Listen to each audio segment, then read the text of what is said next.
പ്രബോധന രംഗത്ത് പുത്തനുണർവുമായി ലൗദി ഖുർആൻ masters club അവതരിപ്പിക്കുന്നു രാത്രി സന്ദേശം.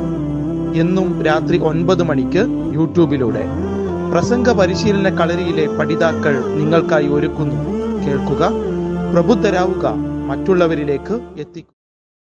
أعوذ بالله من الشيطان الرجيم بسم الله الرحمن الرحيم الحمد لله رب العالمين الحمد لله الصلاة والسلام على من لا نبي بعده رب اشرح لي صدري ويسر لي أمري واحلل عقدة من لساني يفقهوا قولي ربنا زدنا علما.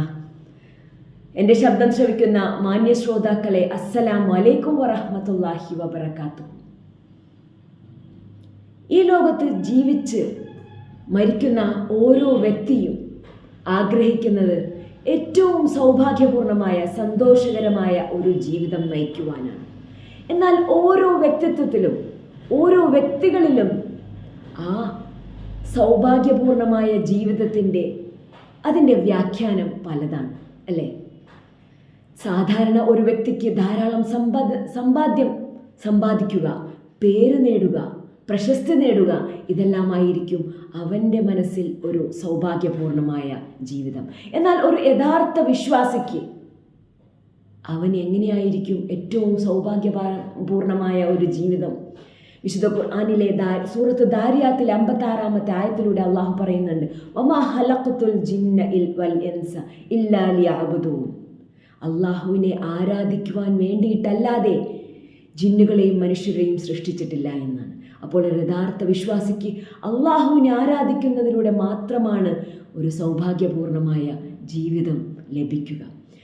ഖുർആൻ ചിട്ടപ്പെടുത്തിയ ആ ജീവിതത്തിനുള്ളിൽ അള്ളാഹു അവന് കനിഞ്ഞു നൽകിയ ആ അനുഗ്രഹങ്ങളിൽ തൃപ്തിപ്പെട്ടുകൊണ്ട് ജീവിക്കുക എന്നതിലൂടെയാണ് ഒരു സത്യവിശ്വാസിക്ക് സൗഭാഗ്യപൂർണമായ ഒരു ജീവിതം ലഭിക്കുക.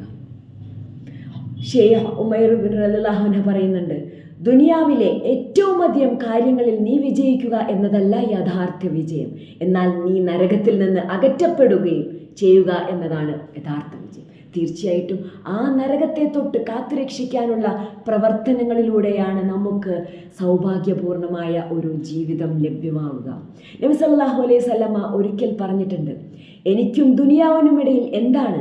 വഴിയിൽ ഒരു മരത്തിന് കീഴിൽ തണൽ കൊള്ളുക, അത് കഴിഞ്ഞാൽ അവിടം ഉപേക്ഷിച്ച് യാത്ര തുടരുകയും ചെയ്യുന്ന ഒരുവനെ പോലെയാണ് എനിക്ക് ദുനിയാവെന്ന് തിർമിദി റിപ്പോർട്ട് ചെയ്ത ഹദീസിലാണ് ഇത് പറഞ്ഞിട്ടുള്ളത്. ഇതിൽ നിന്നെല്ലാം വ്യക്തമാണ് എത്രത്തോളം നശ്വരമാണ് ഈ ദുനിയാവെന്ന്. ആഖിറത്തിലേക്ക് വേണ്ടി പ്രവർത്തിച്ചുകൊണ്ട് അള്ളാഹുവിനെ തൃപ്തിപ്പെടുത്തി ജീവിക്കുന്നതിൽ വഴിയിലൂടെ മാത്രമാണ് ഒരു യഥാർത്ഥ വിശ്വാസിക്ക് ഏറ്റവും സൗഭാഗ്യപൂർണമായ ഒരു ജീവിതം ഇഹത്തിൽ സാധിക്കുക.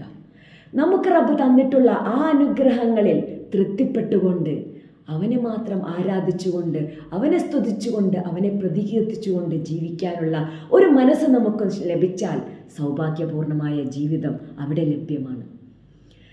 സൂറത്ത് കാഫിലൂടെ അള്ളാഹു പറയുന്നുണ്ട്, സ്വത്തും സന്താനങ്ങളും ഐഹിക ജീവിതത്തിന് അലങ്കാരമാകുന്നു, എന്നാൽ നിലനിൽക്കുന്ന സൽക്കർമ്മങ്ങളാണ് നിന്റെ രക്ഷിതാവെങ്കിൽ ഉത്തമമായ പ്രതിഫലമുള്ളതും ഉത്തമമായ പ്രതീക്ഷയ്ക്ക്. ആ ജീവിതത്തിലേക്ക് വേണ്ടി നമുക്ക് ഒരുമിച്ച് കൂടാം. വആഖിറു ദഅവാന അനിൽ ഹംദുലില്ലാഹി റബ്ബിൽ ആലമീൻ. അസ്സലാമു അലൈക്കും വറഹ്മത്തുള്ളാഹി വബറകാതുഹു.